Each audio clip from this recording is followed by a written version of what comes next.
साहब मैच नहीं दिख रहा, पास बिक रहे हैं फलां टिमका, और 5 पास उसको दे दो, बोलता है साहब बहुत बढ़िया मैच चल रहा है, बस बढ़िया 5 मेरे आगे। इसमें राजस्थान के लोगों को मैंने देखा बहुत नज़दीक से तो नए फ्रेश बच्चे आएंगे जो कहीं ना कहीं राजस्थान में निकलेंगे। दिक्कत क्या है, जो नए बच्चे नेता बन रहे हैं वो भाग रहे हैं, हमसे दूर भाग रहे हैं, वो कहीं ना कहीं कांग्रेस बीजेपी के अंदर जाके और किसी को भाई साहब बना लेते हैं। ये प्रॉब्लम है। वो अगर हमारे साथ जुड़े तो उनका भी ठीक रहे, हमारा भी ठीक रहे। लेकिन रीट के आरोपी कौन है? भजन लाल जी ने कहा ना, भाई कांग्रेस के नेता मेरे से रात को घर पे मिलते हैं, पकड़ो उनको। जिनकी कलाम कोचिंग पे आरोप लगे, किसकी है कलाम कोचिंग? चेक क्यों नहीं कर रहे हो आप? क्या करना आपका? पकड़ा दकड़ी करो जिनकी, ताकि आइंदा से मैसेज दो, आइंदा से ऐसा काम कोई भी नेता करने से पहले 1000 बार राजस्थान में सोचे। आरएलपी पार्टी का नाम आ जाता है, एक ट्वीट आ जाता है, या पार्टी का कार्यकर्ता कोई फोन कर देता है कि हम आ रहे हैं, उससे पहले लोगों को 60% न्याय मिल जाता है। तो बहुत बड़ी जीत है हमारी है। बैराणा धाम के अंदर जिस तरह साधु संत आंदोलन कर रहे दूधू में, सबसे पहले मेरे पास आए भरोसा करके। कल मैं बैराणा धाम का प्रोग्राम बना रहा हूँ, अभी हम तय कर लेंगे कल बैराणा जाने का, और आवश्यकता पड़े तो बड़ी रैली भी करेंगे। रिको की जो गुंडागर्दी है, यहाँ जिन अधिकारियों की गुंडागर्दी है, जो अपना आपको बहुत ज्यादा नजदीक समझ रहे हैं सरकार के, उनकी दादागिरी भी ठीक करेंगे। और साधु संत जिन्होंने भारतीय जनता पार्टी की सरकार बनाने में देश में और प्रदेश में सबसे ज्यादा नंगे पांव घूम के हर परिस्थिति में झगड़े, कई तरह जगह जान भी दी साधु संतों ने, और उनको अगर धूप में बैठना पड़ रहा है तो सनातन की बात करने वाली भारतीय जनता पार्टी क्या कर रही है? ये देश सवाल पूछ रहा है, ये हम सवाल पूछ रहे हैं कि कहाँ गया सनातन? आप तो साधु संतों को इसके अंदर बिठा कर रखे, और जो आपकी पार्टी तो साधु संतों के नाम से ही चल रही है, और आपका एक बाबा विधायक वो तो वहां जाके साधु संतों लड़का आया। कितना बड़ा दुर्भाग्य बताओ मुझे। तो कल मैं वहां जाऊंगा और बैराणा धाम के अंदर भी साधु संतों की जीत हम कराएंगे। वो निश्चित रहें, 100% जीत जो चाहते वो चाहते हैं होगा। रिको को वहां से भगाएंगे और उनकी बात रखेंगे। हम ही जो पूरी हमारी ताकत। हम चाह रहे हैं कि इस बार राजस्थान में तीसरा मोर्चा और राष्ट्रीय लोकतांत्रिक पार्टी सबसे बड़े दल के रूप में आएगा राजस्थान के अंदर, क्योंकि लोगों का माइंड सेट है यहाँ पे। आप देखिए जहाँ जहाँ सरकारें बनी है, केजरीवाल की अगर सरकार बनी तो मीडिया का सबसे बड़ा सहयोग रहा कि 6 महीने तक केजरीवाल ही फ्रंट पेज में छपे थे, दूसरे पीछे चले गए थे, वो दिल्ली थी। आपके सहयोग के बिना सरकार नहीं बन सकती। राजस्थान में लोग भूलते हैं, राजस्थान का जो इतिहास है उसके अंदर भी आप देखोगे कि इतिहास के अंदर किस तरह लोग अपने खड़े हो जाते तुरंत। सबसे पहले खड़े होने का राजस्थान खड़े हुक्म यूँ करके खड़े हो जाते लोगों को। देखो राजस्थान में तो उनको इसमें भी जाना होगा कि तुम इस इतिहास को भूलो और नए हिसाब से आप लोग चलो। इतिहास के अंदर जो कमियां रही है, लड़ ले होंगे 2-4 राजा महाराजा, उससे क्या होता है? हिस्ट्री नहीं भाई, अपने हिस्ट्री नहीं है। अंग्रेजों के खिलाफ जब लड़ाई लड़ी, कहाँ इतिहास था अपना? बताओ मुझे, कितने लोग अंग्रेजों के खिलाफ लड़के थे? गीत तो नहीं गाए जाते हमारे। या तो पंजाब के भगत सिंह जी और सुखदेव, राजगुरु, तमाम जो बंगाल, उत्तर प्रदेश, उन लोगों को याद किया जाता। अपने कितने लोग थे? हाँ, कुछ लोगों ने शहादत दे दी होगी, इसका मतलब ये नहीं कि माइंड सेट है। यहाँ लोग क्या करते हैं, आराम करना चाहते हैं, एक बात को नई बात 9 दिन और फिर भूल गए। ये राजस्थान के लोगों की आदत है। और देखिए, मैंने जब किसान आंदोलन में सत्ता छोड़ी तो कायदा तो ये था कि किसानों को मेरे को इतने वोट देने चाहिए, मेरे 20-25 MLA आते हैं, 1 से 0 पे लेके आ गए, तो मेरी गलती थोड़ी है, मैं तो लड़ाई लड़ी रहा हूँ।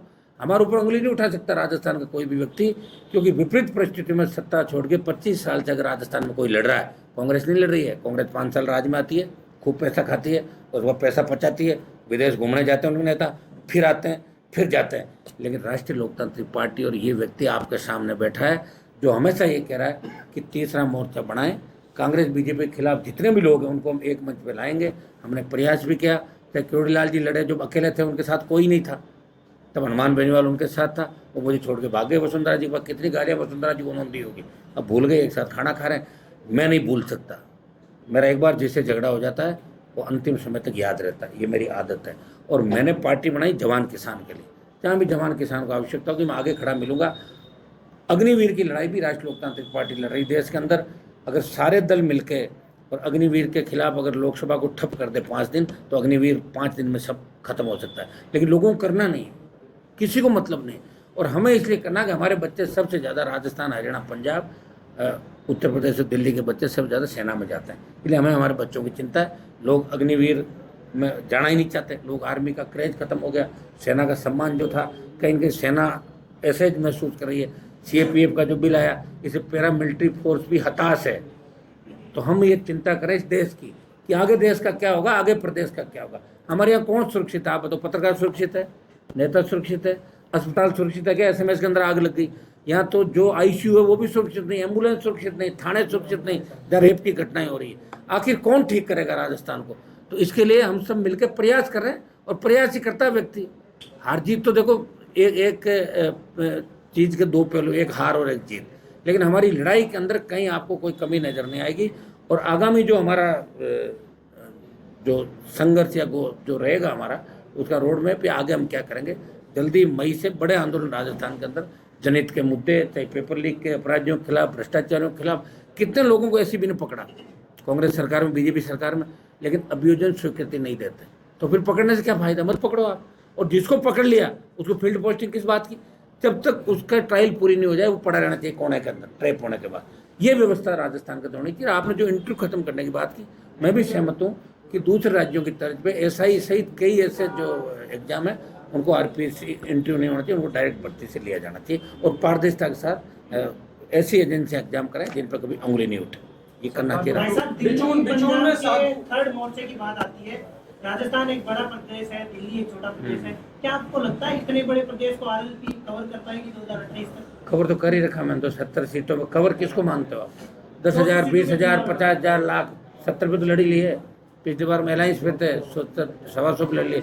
200 पे हम ही नहीं करें, 200 पे देखिए, 200 पे हो सकता है राष्ट्रीय लोकतांत्रिक पार्टी खुद का प्रभाव अभी नहीं है, लेकिन जैसे भारतीय आदिवासी पार्टी हो गई, 2-3-4 जिलों में उनका प्रभाव है, कुछ हमारे दल और साथी और आएंगे, और नए लोग आएंगे। अब पुराने जो जिनको कह रहा हूँ थर्ड फंड उनकी दुकानें बंद हो गई पुराने लोगों की, ठीक है। अब बिल्कुल नए फ्रेश बच्चे आएंगे जो कहीं न कहीं राजस्थान में निकलेंगे। दिक्कत क्या है, जो नए बच्चे नेता बन रहे हैं वो भाग रहे हैं, हमसे दूर भाग रहे हैं, वो कहीं न कहीं कांग्रेस बीजेपी के अंदर जाके और किसी को भाई साहब बना लेते हैं। ये प्रॉब्लम है। वो अगर हमारे साथ जुड़े तो उनका भी ठीक रहे, हमारा भी ठीक रहे। लेकिन हम राजस्थान की जो भौगोलिक परिस्थिति है, जातीय व्यवस्था है, वो अलग अलग है। एक तरफ गुजर मीणा बेल्ट है, एक तरफ जाट बेल्ट है, कहीं राजपूतों का बाहुल्य, कहीं शेड्यूल कास्ट का बाहुल्य, कहीं ब्राह्मण का बाहुल्य, अलग अलग राजस्थान बंटा हुआ है। तो हम कोशिश करेंगे कि राजस्थान में प्रत्येक समाज का नेता हमारे साथ आए। हम तो चाहते हैं यूथ क्यों नहीं आगे आ रहा। सबसे ज़्यादा युवा आरएलपी के अंदर है, सबसे ज़्यादा राष्ट्रीय लोकतांत्रिक पार्टी को देश के अंदर नौजवानों की पार्टी के रूप में जाना जा रहा है। तो राजस्थान के नौजवानों को निकल पड़ना चाहिए। जो नेपाल के अंदर जैन जी ने प्रधानमंत्री बना लिया, सारा कुछ कर लिया, जिस तरह तमिलनाडु के अंदर 2 साल में एक व्यक्ति आता है। हाँ, ये सही है कि तमिलनाडु में अपने में अंतर है। तमिलनाडु के लोगों का जो इमोशन और दूसरे तरीके का, हमारे लोग बातें ज़्यादा करते हैं, काम कम करते हैं।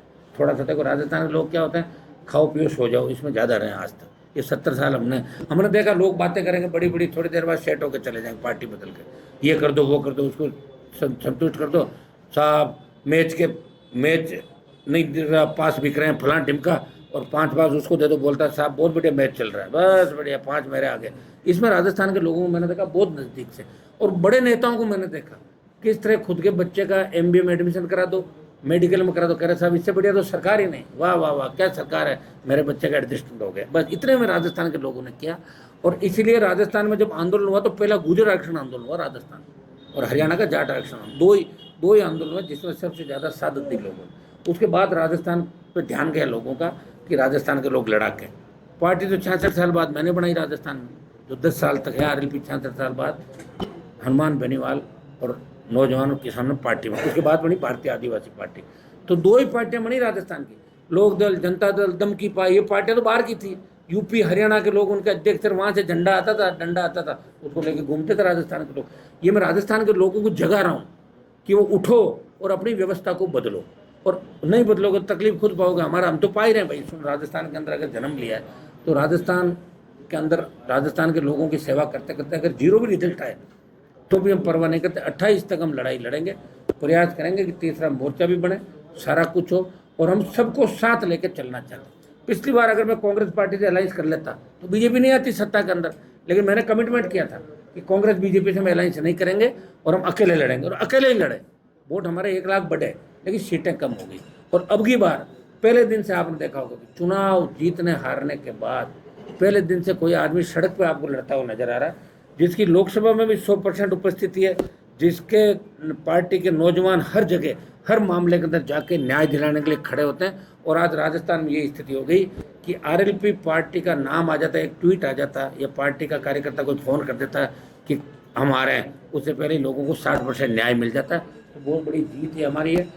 बेराना धाम के अंदर जिस तरह साधु संत आंदोलन कर रहे दूदू में, सबसे पहले मेरे पास आए भरोसा करके, कल मैं बेराना धाम का प्रोग्राम बना रहा हूँ, अभी हम तय कर लेंगे कल बेराना जाने का, और आवश्यकता पड़े तो बड़ी रैली भी करेंगे। रिको की जो गुंडागर्दी है, यहाँ जिन अधिकारियों की गुंडागर्दी है, जो अपने आप को बहुत ज़्यादा नज़दीक समझ रहे हैं सरकार के, उनकी दादागिरी भी ठीक करेंगे। और साधु संत जिन्होंने भारतीय जनता पार्टी की सरकार बनाने में देश में और प्रदेश में सबसे ज़्यादा नंगे पांव घूम के हर परिस्थिति में झगड़े, कई तरह जगह जान भी दी साधु संतों ने, और उनको अगर धूप में बैठना पड़ रहा है तो सनातन की बात करने वाली भारतीय जनता पार्टी क्या कर रही है, ये देश सवाल पूछ रहा है, ये हम सवाल पूछ रहे हैं कि कहाँ गया सनातन। आप तो साधु संतों को इसके अंदर बिठा के रखे, और जो आपकी पार्टी तो साधु संतों के नाम से ही चल रही है, और आपका एक बाबा वो विधायक वो तो वहाँ जाके साधु संतों लड़का आया, कितना बड़ा दुर्भाग्य बताओ मुझे। तो कल मैं वहाँ जाऊँगा और बेराना धाम के अंदर भी साधु संतों की जीत हम कराएंगे, वो निश्चिंत रहें। 100% जीत जो चाहते हैं वो चाहते हैं होगा। रिको को वहाँ से भगाएंगे और उनकी बात रखेंगे।